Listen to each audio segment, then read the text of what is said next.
महिलांच्या राज्याच्या अध्यक्षा रोहिणीताई खडसे, विद्यार्थ्यांचे अध्यक्ष सुनील गव्हाणे, जितेंद्र मराठे, आमचे जिल्हाध्यक्ष मनोज महाजन, संदीप बेडसे, कामराज निकम, उमेश पाटील, जितेंद्र ठाकूर, तिलोत्तमा पाटील, सयाजीराव ठाकरे, ललित बागुल, पंडित कांबळे, उत्तमराव महाजन, उषाताई पाटील, गिरीश नेरकर, हेमलताताई शितोळे, आबासाहेब करणकार, दत्तू पाडवी, आपले तालुक्याचे अध्यक्ष समाधान पाटील, हेमराज राजपूत, अमृता महाजन, अनिल वाडिले, हिमानी वाघ, विशाल वळवी, शांताराम पाटील, शांतीलाल साळी, डॉक्टर तुषार संसे, रीताताई बाविस्कर, या निमित्ताने उपस्थित असणारे आमचे सर्वच मान्यवर आणि बंधू भगिनींनो, आज आपल्या शिवस्वराज्य यात्रेचं शिरपूरला आपण प्रचंड मोठ्या संख्येनं स्वागत केलं, याबद्दल पहिल्यांदा मी आपल्या सगळ्यांचे आभार मानतो। आपल्या मतदारसंघामध्ये महाविकास आघाडीचा विधानसभेचा उमेदवार निवडून आला पाहिजे, यासाठी शिवस्वराज्य यात्रा या शिरपूरमध्ये आलेली आहे। विधानसभेचं जागांचं वाटप अजून पूर्ण व्हायचंय। काँग्रेस, शिवसेना उद्धव बाळासाहेब ठाकरे आणि राष्ट्रवादी शरदचंद्र पवार ह्या तिन्ही पक्षाचे, आमच्याबरोबरच्या दोन्ही कम्युनिस्ट पक्षांचे, शेका पक्षाचे, समाजवादी पक्षाच्या जागा वाटपाचं अजून गणित जवळपास संपत आलंय, पण 1-2 तारखेला पूर्ण होईल। आणि म्हणून 2 महिन्यावर निवडणुका आलेल्या आहेत। जो काही महाविकास आघाडीचा निर्णय होईल त्यात आपल्या सगळ्यांची साथ राहील असा मला विश्वास आहे। उद्याच्या काळामध्ये महाराष्ट्रामध्ये महाविकास आघाडीचं सरकार येईल असं महाराष्ट्रभर वातावरण निर्माण झालंय। लोकसभेला आपण सगळ्यांनी समोरच्या बाजूने सर्व प्रकारांचा अवलंब झाला तरी या मतदारसंघातलं मताधिक्य बरंच खाली आणलं, याचा अर्थ या मतदारसंघातली जनता सध्याच्या राजवटीवर नाराज आहे। आपल्या मतदारसंघातले अनेक प्रश्न माझ्या आधीच्या सगळ्या वक्त्यांनी सांगितलेले। आज रोज मतदारसंघातली लोक रोजगारासाठी बाहेरच्या भागात जातात, इथं म्हणावा तेवढा रोजगार नाहीये। आदिवासींचे जमिनीचे 5-5 हजार दावे आज वेगळ्या स्तरावर प्रलंबित आहेत, आदिवासी त्रस्त आहेत। राष्ट्रवादीच्या विरोध करणाऱ्या कार्यकर्त्यांच्यावर किंवा काँग्रेसच्या कार्यकर्त्यांच्यावर खोटे गुन्हे दाखल केले जात आहेत। मतदारसंघातील साखर कारखाना, दूध संघाचे प्रश्न आहेत ज्याचा माझ्या आधी उल्लेख करण्यात आला। आदिवासी आश्रमशाळांमध्ये स्थानिक आदिवासींना रोजगार नाही वगैरे बरेच प्रश्न रथी महारथी या भागात काम करत असताना देखील शिल्लक कसे राहिले, हा माझ्या मनातला प्रश्न आहे।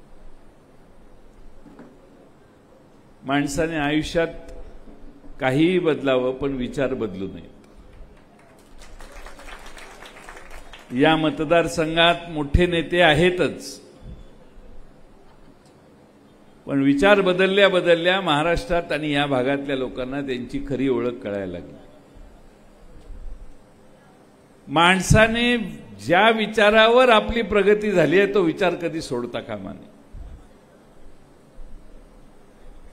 आज महाराष्ट्रामध्ये, देशामध्ये सगळ्यांना भारतीय जनता पक्ष हा सत्तेतून जावा असं वाटतं, महाराष्ट्रभर आणि देशभर। लोकसभेत 400च्या पलीकडे जाणारा पक्ष 240 वर थांबला। का थांबला? तर देशातल्या समस्त आदिवासी समाजाच्या लक्षात आलं की ह्यांना भारतीय जनता पक्षाला परत निवडून देऊन आपल्या हिताचा विचार हे करणार नाहीत, काहीतरी चुकीचं या देशातली घटना बदलून आरक्षणावर आमच्या गदा आणण्याचं पाप कदाचित त्यांच्या मनात आहे.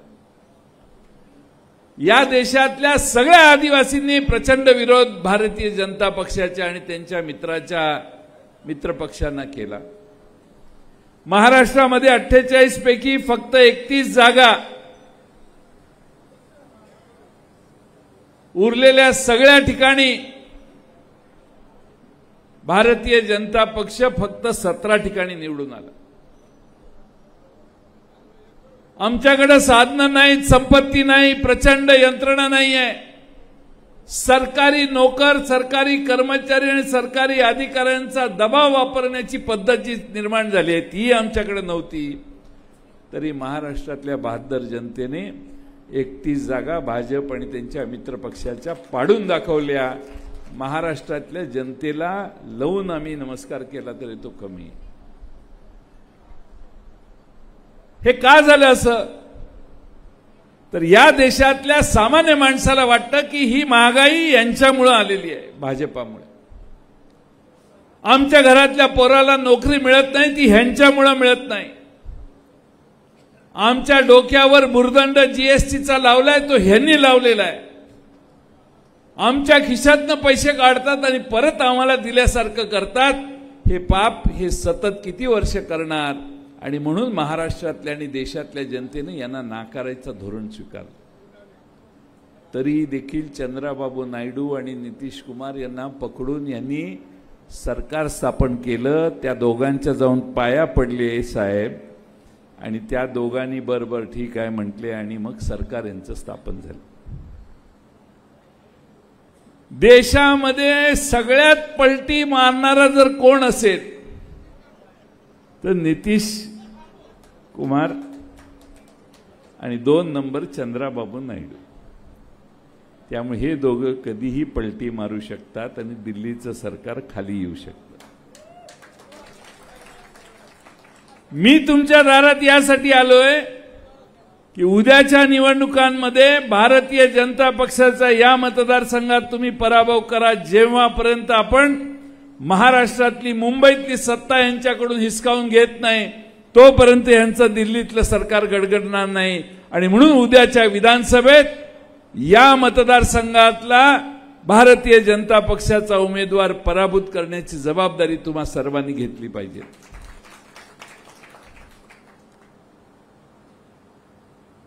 आम्हाला आमच्या विरोधकांच्यावर या मतदारसंघातल्या काही बोलायचं नाही. पण आता बरेच वर्ष झाली. हत्ती 20 वर्षाचा झालेला आहे ना का? हा, हत्तीला माहिती आहे, म्हणजे तुम्हाला माहिती आहे की आता जरा हिसका दिला तर साखळ दंड तुटू शकतो. ती स्टेज आता आलेली आहे. आणि मी तुम्हाला एक सांगतो की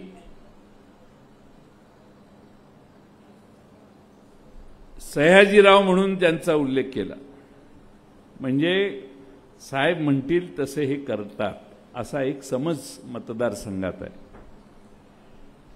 आमदार जो असतो ना तो आमदार चलाकच पाहिजे, त्याला पर्याय नाही. त्याच्या नेत्याने जरा जास्त चलाक व्हावं त्याचा तो प्रॉब्लेम आहे, आपला नाही आहे. पण आमदार ऍक्टिव्ह पाहिजे आणि आमदार लोकांच्या कायम सेवेत पाहिजे आणि विधानसभेत सतत तोंड उघडून या मतदारसंघाचे प्रश्न मांडणारा पाहिजे, त्याला आमदार म्हणतात. आता तुम्ही कोणीतरी म्हटला की अमरीशभाई इकडे येणार आहेत का? कोण म्हटलं? ते काय येणार नाहीत, उगाच त्यांच्यावर अन्याय करू नये. ते तिकडे गेलेले आहेत. आणि मी तुमच्या माहितीसाठी सांगतो, जोपर्यंत दिल्लीत मोदी साहेब आणि अमित शहा आहेत तोपर्यंत हे इकडे येऊ शकणार नाही.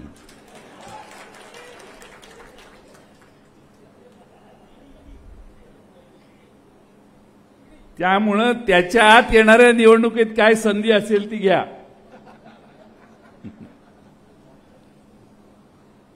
पण डोक्यातनच काढा की कोणी इकडे येईल. आपल्याला आपला विजय या आपल्या मतदारसंघातल्या शिरपूरकरांच्या जीवावरच मिळवायचा आहे। आणि म्हणून माझी तुम्हा सगळ्यांना विनंती आहे, इंदिरा गांधींचाही पराभव झाला होता, कोण कधी पडेल सांगता येत नाही। त्यामुळे इथला मतदार जो आहे त्याला सगळं मिळालेलं आहे, काय मिळालेलं नाही।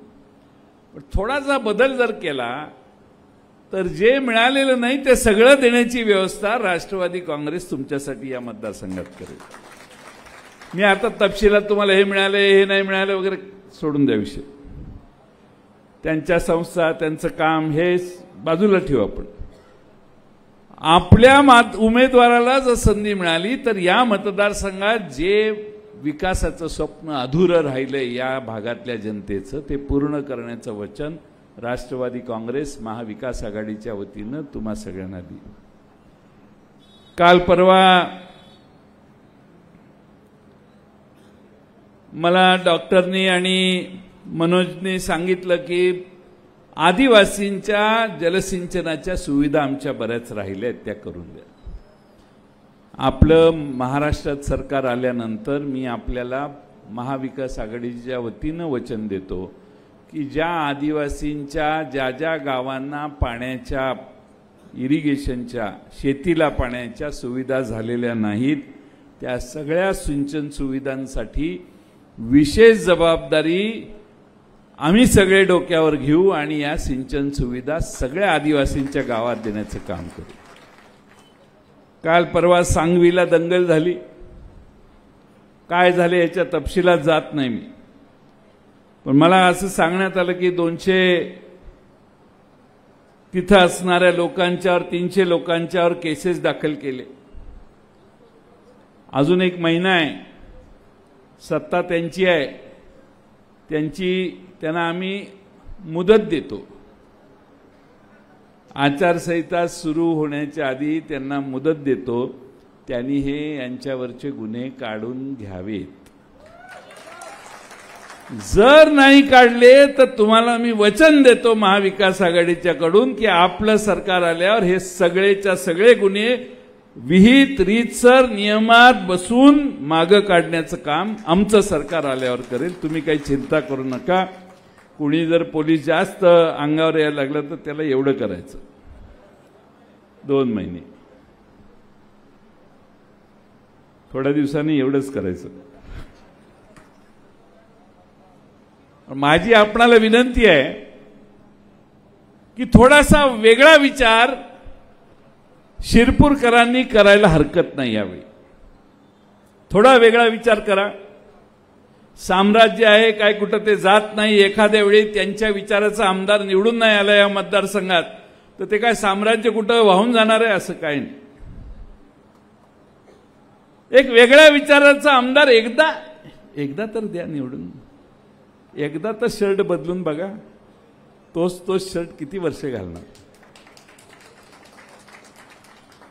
त्या एका तुमच्या मतानं आदिवासींचे अनेक प्रश्न सुटतील। आदिवासींच्या महाराष्ट्रातल्या वेगवेगळ्या मतदारसंघात आम्ही जाऊन आलोय। अहेरीला परवा गेलो तुम्ही। आदिवासी समाजाचा भारतीय जनता पक्षाला पाठिंबा देण्याची आता मनस्थिती राहिलेली नाही। महाराष्ट्रातला कानाकोपऱ्यातला आदिवासी कमळ सोडून पाहिजेल त्या शिक्क्यावर पाहिजेल त्या चिन्हावर शिक्का मारायला आज तयार आहे। या शहरातल्या अनेक समस्या आहेत। आमच्या मगाशी सुरुवातीला अमृताताई महाजन यांनी भाषणात बरेचसे मुद्दे मांडले,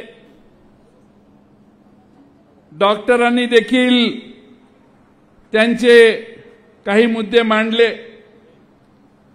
या मतदारसंघात हा जो उरलेला विषय राहिलेला आहे विकासाचा, त्याची जबाबदारी एकदा 5 वर्षासाठी आमच्या पक्षावर, आमच्या शरद पवार साहेबांच्या नेतृत्वाखालच्या पक्षावर देऊन बघा। तुमचे हे सगळे प्रश्न सोडवण्याची जबाबदारी आम्ही सगळे घेऊ। मोठ्या संख्येनं शिरपूरकर या ठिकाणी आले, फार प्रचंड गर्दी आहे। इकडं महागाई आहे असं म्हणतात आणि तिकडेही आडव्या रस्त्यावर आहे. एवढ्या मोठ्या प्रमाणात तुम्ही उपस्थित राहिलात, जाताना विचार करून जावा की बदल करायचा आहे.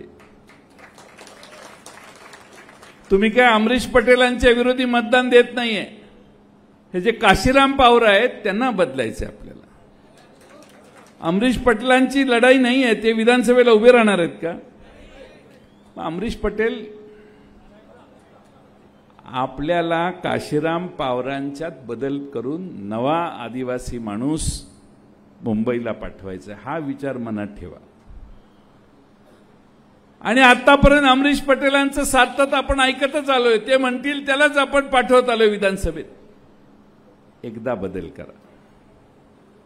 मगाशी सांगितलं तसं हत्तीला 20 वर्ष झालेली आहेत. आता हिसका द्यायची ही वेळ आहे. आणि 2024च्या विधानसभेत शिरपूरमध्ये परिवर्तन करून दाखवा. तुमच्या या परिवर्तनाने या शिरपूरकरांना नवा विकास दाखवण्याचं काम आमचा पक्ष आणि महाविकास आघाडी 100% करेल, हा विश्वास या निमित्ताने व्यक्त करतो आणि माझे 2 शब्द पूर्ण करतो. धन्यवाद. एबीपी माझा, उघडा डोळे बघा नीट.